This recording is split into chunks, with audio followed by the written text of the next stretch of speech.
औरंगाबाद की आवाम, आपने मुझे बहुत मोहब्बतों से नवाजा। मैं आपका मखरूज हूं और जिंदगी भर मखरूज रहूंगा। इस मुक़द्दस शहर में आपने मजलिस इत्तेहादुल मुस्लिमीन को मजबूत किया, आपने इसकी बुनियादों को डाला, आपने एक आलीशान इत्तेहाद और सियासी शऊर, अपनी ताकत की एक इमारत को तामीर करना आपने यहाँ पर शुरू किया। मेरी आपसे गुजारिश ये है कि आप अपनी इस इमारत को गिरने मत दीजिए, आप अपनी इस इमारत के काम को मुकम्मल करिए।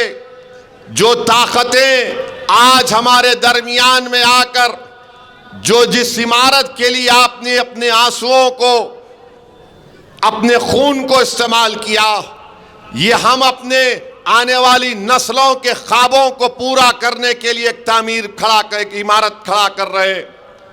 आज जो ताकतें आकर मजलिस के इस बढ़ते हुए कदमों को रोकना चाहते हैं, मैं आपको उनसे बाखबर कर रहा हूं।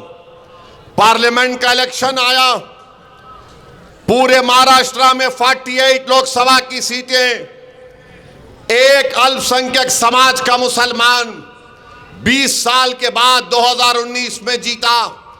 तो ये नाम निहाद सेकुलर पार्टी, ये खुलम खुला जो फिरका परस्ती बीजेपी, आरएसएस और शिंदे करते हैं, ये सब मिल गए और मिलकर बोले कि कोई भी कहां पर जीतता उसकी परवाह नहीं, मगर औरंगाबाद से इम्तियाज जलील को कामयाब होने नहीं देंगे।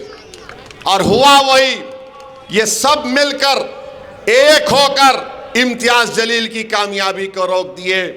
मेरे भाई, मैं फिर से कह रहा हूं, बार बार कह रहा हूं कि इम्तियाज जलील कामयाब नहीं हुए, यकीनन इसमें आपका नुकसान हुआ, महाराष्ट्र के मजलूम अवाम का नुकसान हुआ, इस मुक़द्दस और तारीख़ी शहर के बाशिंदों का नुकसान हुआ, बल्कि भारत के उन गरीब 13.5 करोड़ अल्पसंख्यक समाज का, दलितों का नुकसान हुआ, जो बड़ी उम्मीद की निगाहों से इम्तियाज जलील को देख रहे थे कि पहले मर्तबा का रुकने पार्लिमान है और किस बेबाकी के साथ भारत की सबसे बड़ी पंचायत में खड़े होकर अवाम के मसाइल को उठाता है, वो आज तड़प रहे हैं। आपको अंदाजा नहीं है कि चाहे उत्तर प्रदेश हो, बिहार हो, लोग जब कभी मुझे एयरपोर्ट पर या रेलवे स्टेशन पर या कहीं मिल जाते, मुझसे एक ही बात की शिकायत करते, असद साहब, इम्तियाज साहब कैसे हार गए। सब यही बोलते, असद साहब, इम्तियाज साहब कैसे हार गए। मेरे भाई, इम्तियाज जलील की कामयाबी नहीं हुई और उसकी वजह से मैंने अपने एक बाजू को खो दिया, मैं अपने एक बाजू को खो दिया। मैं आपके सामने झोली फैलाकर आपसे इत्तेहाद की भीख मांग रहा हूं, औरंगाबाद के गयूर अवाम, मैं तो अपने एक बाजू से खो दिया। महाराष्ट्र में आपने शुरुआत की, आपने बताया दुनिया को कि सरजमीन हैदराबाद के आगे भी, उसके बाहर भी हम औरंगाबाद की आवाम ने अपनी सियासी क़ियादत को बनाने का काम शुरू कर दिया, इसीलिए तमाम के तमाम तकलीफ में आ गए। आज आप बताइए क्या वजह से मजलिस की मुखालिफत हो रही है, क्यों तुम मुखालिफत कर रहे हो? मकसद एक ही है, अगर ये दो जीत जाएंगे तो महाराष्ट्र के 288 की असेंबली पर हावी हो जाएंगे। आप लाज रख लो इस जमात की। मेरे भाई, आप बताओ, जिसको 2-2 मर्तबा टिकट हमने दिया, आज वो शख्स कहता है कि मजलिस ऐसी है, मजलिस वैसी है। अरे मैं तुमसे कह रहा हूं, मैं तुमसे कह रहा हूं, अंजुमन इशाअत तालीम की बुनियाद औरंगाबाद के दानिश्वर इज्जतदार लोगों ने रखी थी। जरा इस पर भी गौर कर लो। तुम्हारे इदारों में जो गरीब टीचरों का इस्तेसाल हो रहा है, जरा रोक लो उसको, रोक लो उसको। और तीसरी बात, जो सावे से तुमको गुलाब जामुन, लड्डू नान खलिया वेजिटेरियन भी आ रहा। तो बाज हमारे नौजवान गपागप ले रहे हैं, लो, मगर 20 तारीख को आसमानों पर पतंगी पिलाना मेरे भाई, पतंगी पिलाना। अरे ये कोई आकर मुझे कह दिया मैं 70 साल का हो गया, मेरे को एक मर्तबा टिकट दे दो।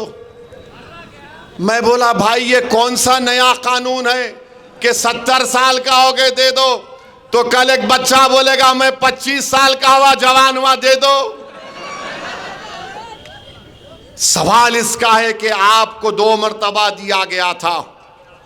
मैं यकीनन सोच रहा था, मगर आपने वर्किंग प्रेसिडेंट होते हुए आपने अपने रियासत के सदर की तौहीन की।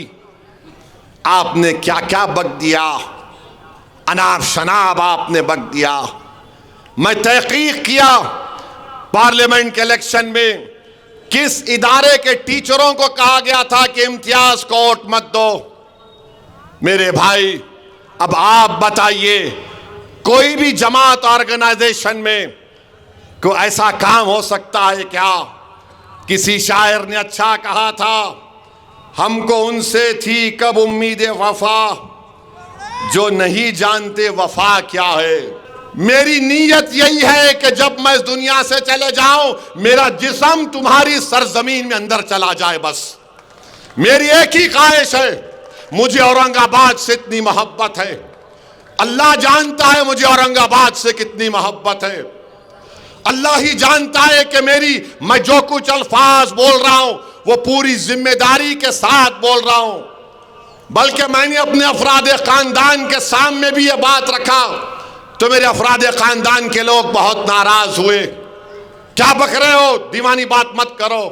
मेरे घर वालों तक बोल दिया मैं कि मेरी नीयत ये है कि मैं अगर वतन अजीज में अल्लाह मुझे अपने पास बुला लेता है तो मुझे औरंगाबाद की एक छोटी सी जमीन में किसी पर जगह में दफना दो।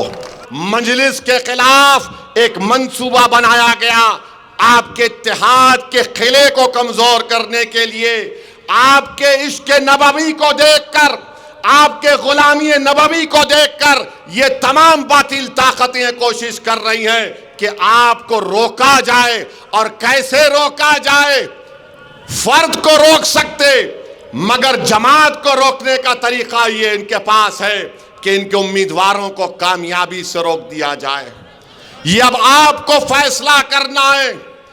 आप तमाम को एक होकर 20 तारीख के दिन आपको अपने वोट का इस्तेमाल करना है।